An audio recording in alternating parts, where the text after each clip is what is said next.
Aprendo en casa.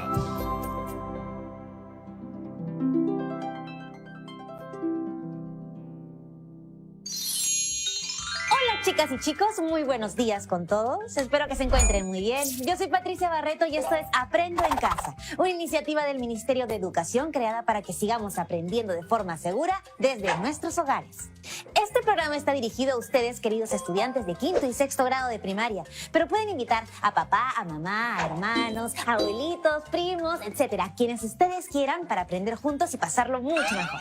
Antes de comenzar, tengan a la mano sus cuadernos u hojas de papel, un lápiz o lapicero que les sirva para tomar sus apuntes.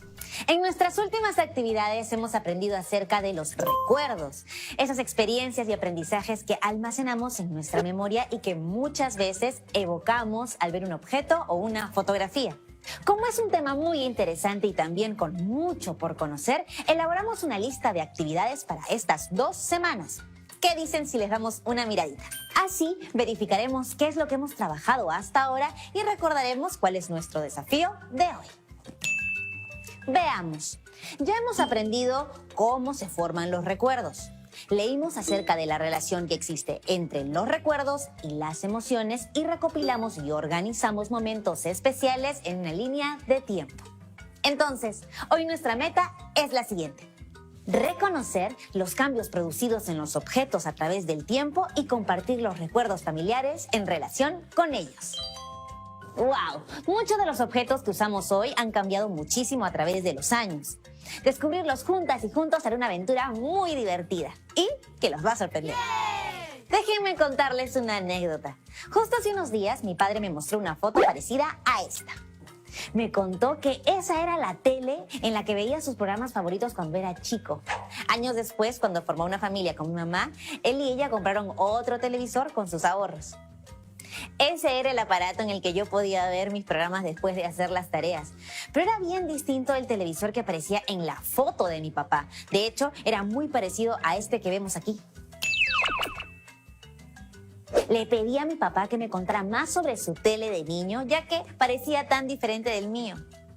Y él me comentó cosas rarísimas, como que su televisor no tenía control remoto, sino que había que pararse a cambiar los canales con una perilla o algo así. Y que solo se veía en blanco y negro. ¿Pueden creer?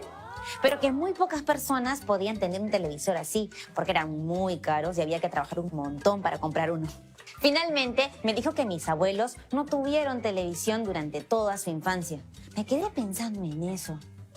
¿Tus abuelos tuvieron un televisor cuando eran jóvenes?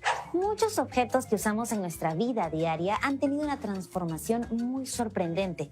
Aprender sobre ellos nos permitirá comprender cómo vivían las personas, qué hacían y de qué manera los cambios tecnológicos transformaron su modo de vida. Y eso es lo que haremos el día de hoy. Exploraremos para reconocer los cambios en los objetos a través del tiempo y compartiremos los recuerdos que tienen nuestros familiares sobre ellos. Toda esta información nos ayudará a lograr nuestro reto de estas 2 semanas, que es compartir y seleccionar anécdotas y experiencias de nuestra familia y comunidad. Para acompañarnos y mostrarnos cómo han cambiado a lo largo del tiempo los objetos de nuestra vida cotidiana, hoy tenemos a nuestro querido profesor Luis. Bienvenido, profesor. Hola a todos y todas. Soy el profesor Luis Anto y hoy voy a acompañarlos en esta aventura de aprendizaje a través del tiempo y los recuerdos. ¿Están listas y listos para comenzar? Muy bien, Patti. Escuché la historia que contaste sobre tu papá. Cuéntanos, ¿qué más pensaste acerca de la evolución de los televisores? Bueno, que es muy interesante, profesor, porque incluso los televisores actuales son muy distintos del que yo tuve en mi infancia y ni qué decir de los más antiguos. Esos televisores antiguos parecían cajas con muchos cables dentro, en cambio ahora los televisores son muy delgados. Así es, Patti. Como habrás notado, a lo largo del tiempo los objetos cambian. Pero algo muy interesante es que no solo se transforman los objetos, sino que, al hacerlo, transforman también nuestra forma de vida. ¡Claro, es cierto! Por ejemplo, antes para cambiar de canal en la tele había que ponerse de pie y mover esa perilla que me dijo mi papá. Luego llegó el control remoto que se usa hasta ahora. Pero he oído que ya existen hasta televisores que siguen tus indicaciones con solo hablarles. Televisor. No te olvides de poner siempre Aprende en Casa. Fascinante, ¿no? Entonces, Patty, ¿tú dirías que la evolución de algunos objetos ha producido también cambios en nuestra vida familiar? Creo que sí. ¿Te viene a la mente algún otro objeto que ha cambiado mucho en el tiempo? A ver, ¿la licuadora? Sí, Patty, la licuadora es un gran invento que sin duda ha cambiado nuestras vidas. Desde que se inventó, la licuadora también ha tenido muchos cambios. Por ejemplo, en su origen, la licuadora no estaba diseñada para licuar frutas ni verduras. En cambio, ahora las licuadoras son mucho más rápidas y pueden licuar incluso hielo. En la antigüedad, cuando aún no existía la licuadora, las personas usaban el batán o piedra para moler alimentos. Qué interesante, profesor. Le cuento algo. Tengo unos tíos que viven en el campo y de chica iba a visitarlos y había mucho espacio para correr y jugar y nos entreteníamos preparando la mejor papa a la huancaína del mundo. Triturábamos con el batán el ají, el queso y los demás ingredientes y todo quedaba riquísimo. Muy interesante tu historia, Patty. Para complementarla, les cuento algo. El batán es en realidad un utensilio de origen prehispánico, es decir, fue usado por nuestros ancestros hace muchísimos años. Era un objeto de principal utilidad en la preparación de alimentos y por eso mismo muy importante en la dinámica familiar. Pero profesor, yo he visto que todavía se usa, incluso en casas en las que tienen licuadora. Y hasta en restaurantes, Patty, nos invita a pensar en que, si bien siempre aparecen nuevas tecnologías, eso no implica que las otras se dejen de usar. Ya entiendo, como sucede con el batán. Exacto, Patty. Ambas tecnologías, las antiguas y las modernas, pueden convivir y formar parte de nuestras costumbres e historia familiar. Entonces, el hecho de que existan objetos más modernos como televisores o artefactos de cocina no quiere decir que dejemos de utilizar los antiguos, ya que la utilidad que tiene un objeto no depende de la tecnología que use. Brillante, Patty. Por ejemplo, yo todavía tengo en casa un televisor como el que mostraste al inicio del programa y me funciona de maravilla. Seguro que hay muchas familias en el Perú que siguen utilizando ese tipo de televisores, batanes u otros objetos que no utilizan las últimas tecnologías, pero que funcionan igual de bien. Ya veo. Si bien muchos objetos se crean y cambian en el tiempo, otros se mantienen muy similares a lo largo de muchos años y se siguen utilizando porque siguen siendo útiles. Ahí tienes una idea principal. Muchos objetos cambian y otros mantienen las mismas características a lo largo de los años. Yo tengo una historia para ilustrar esto, profesor. ¿La puedo compartir? Por favor, adelante. ¡Genial! Y dice así. El abuelo Raúl estaba sentado frente a la computadora, buscando información. De repente se le acercó Valeria, su nieta, con un USB en la mano y le dijo: Abue, tengo que imprimir este trabajo para presentarlo mañana. ¿Me ayudas? Y el abuelo le dijo: Claro, vale. Ay, a veces pienso que antes todo era mucho más sencillo. En mis tiempos no se necesitaban tantos aparatos. Yo solo me sentaba con la máquina de escribir y ahí mismo tenía el papel impreso. Valeria, muy curiosa, le preguntó: ¿Y cómo era esa máquina de escribir, abuelo? Y el abuelo Raúl sacó de su billetera una foto muy viejita con los bordes gastados. En ella, el abuelo salía joven, sentado frente a una máquina con teclas. Antes las cosas eran mucho más sencillas, pero todo cambia y seguirá cambiando, dijo el abuelo Raúl, y le acarició la mejilla a Valeria. Esa tarde, después de imprimir la tarea, conversaron mucho sobre la antigua máquina de escribir. Qué bonita historia nos has contado, Patty. Muchas gracias. Yo también recuerdo haber tenido una máquina de escribir. Era de mi padre y era lo máximo. Mi papá dice que lo mejor de las máquinas de escribir era que no necesitaban electricidad. Es cierto, ahora, si se corta la luz, no se puede imprimir nada. Entonces el abuelo Raúl tenía razón. Todo era más simple antes. Pero la máquina de escribir era mucho más difícil corregir errores. A veces, hasta había que cambiar de hoja. Bueno, eso sí, buen punto. Y en cuanto a la búsqueda de información, había que tener todo a mano, los libros y apuntes, y lo que ocupaba mucho más espacio. Sí, con la computadora todo es más sencillo. Todo está o en internet o grabado dentro de la computadora. Solo que igual siempre es bueno recurrir a los libros. Los libros nunca pasarán de moda. Pero en resumen, profesor, los tiempos van cambiando y también nuestras experiencias con los objetos. Además, algunos se van haciendo más necesarios que otros. Por ejemplo, la computadora ha transformado nuestras vidas, ya que nos permite trabajar más rápidamente y comunicarnos con las personas. Pero también hay otros objetos, como el batán, que sin importar si tienen cientos de años, se siguen empleando por su gran utilidad. Es una muy buena reflexión. ¿Recuerdas que anteriormente hubo una actividad sobre las tradiciones y costumbres en nuestras familias? Sí, en la que conocimos a Camila. Justo vamos a repasar nuevamente su historia, pero esta vez identificando objetos que pueden envolver el ambiente familiar. Veamos. Hola a todos, mi nombre es Camila y tengo 12 años. Yo nací en la ciudad de Lima y he vivido toda mi vida aquí. Pero mi papá es de Moyobamba, una ciudad que pertenece al departamento de San Martín. Por otro lado, mi mamá es de Chivay, una ciudad que está ubicada en el departamento de Arequipa. Les quiero contar que el otro día estuve ordenando unas cosas con mi mamá y encontramos álbumes de fotos. En uno de ellos había fotos de Chivay de cuando mi mamá era chica. Fue ahí donde con mucha curiosidad le pregunté, ¿cómo era el lugar donde creciste, mamá? A lo que mi mamá me contestó, pues Chivay es un lugar donde hace mucho frío. Llueve y algunas veces graniza, pero es muy bonito y tranquilo.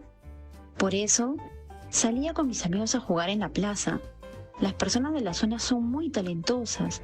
Por eso Chivay se caracteriza por sus artesanías y bordados preciosos. Y tiene razón, porque en casa tenemos algunas artesanías de allá y son muy lindas. En eso llegó mi papá y preguntó, ¿qué están haciendo? Le contestamos que estábamos viendo fotos de mi mamá.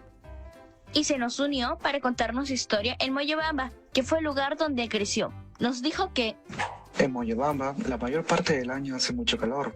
Las personas son muy amables. Por eso en las tardes salía a jugar con mis amigos del barrio. Muchas personas fabrican sombreros a base de paja. Hacen cerámicas y también trabajan en turismo. Justo la semana del 23 al 30 de junio en Moyobamba hay una gran fiesta y el día principal es el 24 de junio. Ese día se celebra la fiesta de San Juan. Me encanta todo lo que nos cuenta Camila. Su relato representa la interculturalidad y el reconocimiento de costumbres dentro de nuestra familia. Exacto. Ahora dime, ¿pudiste identificar algunos objetos dentro de su historia? ¿Se te ocurre alguno? Bueno, la madre mencionó que en Chivay, donde hace mucho frío, destacan por su artesanía y sus bordados hermosos. Y su papá, que es de Moyobamba, donde hace muchísimo calor, contó que en su ciudad fabrican sombreros de paja. Muy bien, ¿ves? El estilo de vestimenta de Chivay nos da a entender que es una zona fría, mientras que en Moyobamba se elaboran sombreros para no estar tan expuestos al sol. Y lo mismo hicieron las generaciones de nuestros bisabuelos, abuelos y padres con los sombreros. Y apuesto que tú en algún momento también tuviste que usar uno para protegerte del sol. Es verdad. En conclusión, hay objetos que cambian algunas de sus características, pero se siguen usando porque mantienen la forma en que se usan. Así es, y también hay objetos que un buen día dejamos de usar o incluso otros que las personas mayores utilizaban antes y ahora no. ¿Se les ocurren ejemplos? Piénsenlo durante la pausa y al volver lo descubriremos. Nos vemos en breve. Ya estamos aquí. Antes de la pausa, el profesor nos dejó pensando en objetos que trascienden en el tiempo, objetos que dejamos de usar y objetos que las personas mayores dejaron de usar en el pasado. Y llegaron muchas ideas. Exacto, aquí tengo dos. Janina mencionó la máquina de escribir, que antes era un objeto casi indispensable para trabajar o incluso escribir por diversión, pero ahora ha sido reemplazada por la computadora. Y Huber escribió, por ejemplo, ahora tenemos celulares y antes no. Buenos ejemplos, Janina y Huber. Muy bien. ¿Y saben qué se hacía antes de los celulares para tener una comunicación rápida? Sabemos que se usaban los teléfonos fijos en las casas y los teléfonos públicos, pero antes de ellos, si no había llamadas, ni WhatsApp, ni Internet, ¿cómo se comunicaban las personas que estaban en lugares alejados unos de otros? La respuesta es más simple de lo que creen, chicas y chicos. Antes, las personas se comunicaban a través de las cartas. ¿Me ayudas a contarles la historia que leímos antes del programa, Patty? En las que se comparan las dos épocas. Uy, sí, encantada. Listo. Primero, viajemos al año 1980. María fue a buscar a don Julio y le dijo, tengo que entregarle esta carta a mi tío José. Hay algo muy importante que quiero contarle sobre su vaquita. Y don Julio le respondió, no te preocupes, María, bastaba más. Ahora mismo voy camino a la ciudad para entregarle tu carta. 2 días después, don Julio volvió con una carta de respuesta en la que el tío José le decía a María que no se preocupara, que la vaca solo necesitaba tomar más agua. Qué suerte que hubo una respuesta positiva. Aunque fuera 2 días después, ¿no? Bien, ahora, Patty, volvamos al año 2020. Ahí vamos. En el mismo pueblo, en el 2020, Juana estaba dando una vuelta por el campo cuando dijo, uy, la vaca de mi tío Arturo está un poco rara. Mejor lo llamo para contarle. Sacó el celular y no timbró ni 2 veces cuando su tío contestó. ¡Aló, Juanita! ¿Qué pasa? La vaca está rara, tío. Toma mucha agua y no quiere comer tanto como otras veces. Felizmente, el tío la tranquilizó. No te preocupes, Juani. Seguro se ha empachado. Esperemos un par de días para observarla y si no mejora, me llama de nuevo. Por suerte, el buen tío Arturo tenía razón. Mil gracias, Patty.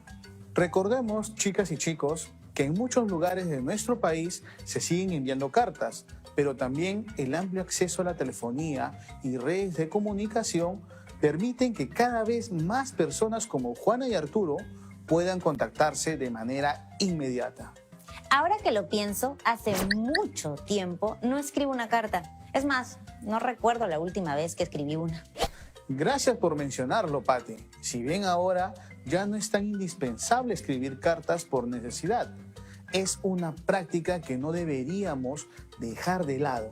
La forma en que nos comunicamos ha cambiado, pero hay actividades como la escritura de cartas que es bueno conservar. Muchas cosas han cambiado de la forma en que nos comunicamos. Mi tío me contó que antes, en el barrio donde él vivía, no todas las familias tenían un teléfono en casa. Solo un vecino tenía un teléfono, de esos grandes que tenían un disco para marcar. Cuando alguien llamaba a alguna persona del vecindario por alguna emergencia, el vecino le avisaba y la persona tenía que ir corriendo a contestar. Era un solo teléfono para 10 familias. En cambio, ahora casi todos en el barrio tienen celular. Todo cambió. Recordemos, Patty, que en los objetos hay elementos que cambian y otros que permanecen. Hablemos entonces de cambios y permanencias en las características de algunos objetos. La máquina de escribir, por ejemplo, era un objeto muy práctico para su época, pero hoy en día tenemos computadoras que hacen aún más sencilla la labor de redactar documentos, entre muchas otras funciones. Los sombreros, por otro lado, han cambiado quizás un poco en diseños o materiales de fabricación, pero por su utilidad siguen acompañándonos, ya que nos sirven para protegernos del sol. A lo largo del tiempo se presentan cambios también en las características y funciones de un mismo objeto, como en el caso de los teléfonos. Antes eran aparatos grandes y siempre debían estar conectados. Hoy son inalámbricos y pequeños, pero en esencia se siguen usando para lo mismo, para comunicarnos. Es cierto, hace 15 años en mi familia casi nadie tenía celular y para poder contactarnos tenían que llamar al teléfono de la casa o visitarnos personalmente. Ahora todo es a través del celular. Profesor, entonces podemos decir que en los teléfonos hay cambios en sus formas y funcionamiento, pero su función de servir para comunicarnos se mantiene.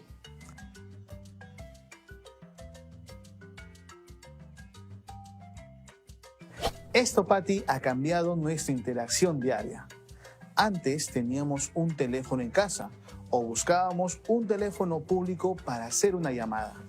Ahora podemos llevar un teléfono celular a cualquier lugar que vayamos y usarlo cuando lo necesitemos. Chicas y chicos, pregunten en casa los cambios que han sufrido algunos objetos. Estoy seguro de que se llevarán grandes sorpresas conociendo su antigüedad e historia. Hoy mismo investigaré sobre algunos objetos que tengo en casa y preguntaré a mi familia sobre los cambios que han tenido. También hay otra manera de encontrar objetos con los álbumes de fotos. Es cierto, ahí también encontraremos muchos otros objetos que ya no están físicamente en la casa y podremos preguntar a nuestros familiares sobre su utilidad y sobre los cambios que han generado en nuestras vidas. ¡Wow, profesor! Es increíble. Realmente qué interesante poder viajar en el tiempo a través de los cambios producidos en los objetos. Así es, Patti. Como hemos dicho, los objetos nos cuentan historias y podemos aprender a través de ellos. Profesor, ¿y si de un momento a otro quisiéramos eliminar todos los objetos antiguos que hay en casa? Creo yo que tendríamos que analizar primero según su utilidad, identidad, costumbres e historia familiar. Como hemos visto, hay objetos que acompañan a las familias durante décadas, como el batán. Y es importante conocer su procedencia e influencia en la sociedad, porque así entenderemos un poco mejor el estilo de vida de nuestros padres o de nuestros abuelos. Bien dicho, Patti. Bueno, ha sido muy interesante hacer este aprendizaje con ustedes. Pero ahora llegó la hora de despedirnos. Hasta la próxima, chicas y chicos. Hasta pronto, profesor. Muchas gracias y espero que nos veamos pronto. ¡Qué actividad tan divertida y llena de recuerdos! Hoy reconocimos los cambios y permanencias que se dan en los objetos significativos de nuestro entorno familiar a lo largo de los años. Ahora les dejo una actividad para poner en práctica lo aprendido. Elijan un objeto importante en la vida diaria de su familia. Luego, investiguen sobre la historia de ese objeto y sus características, los cambios que han tenido en la historia y la utilidad que tienen actualmente en su casa. Finalmente, no olviden plasmar los resultados de su investigación en una hoja y agregarla a su portafolio. Cada vez estamos más cerca de lograr nuestro gran reto de estas 2 semanas. Por eso, manténganse muy atentos y muy atentas y sigan participando de las actividades programadas. Ya ha llegado la hora de despedirnos. Recuerden compartir sus trabajos con sus profesores, compañeros y compañeras y luego archivarlos en sus portafolios. Y ya saben nuestra rutina, lavarnos muy bien las manos y así nos encontramos en el próximo programa. Les mando un beso. Que estén muy bien.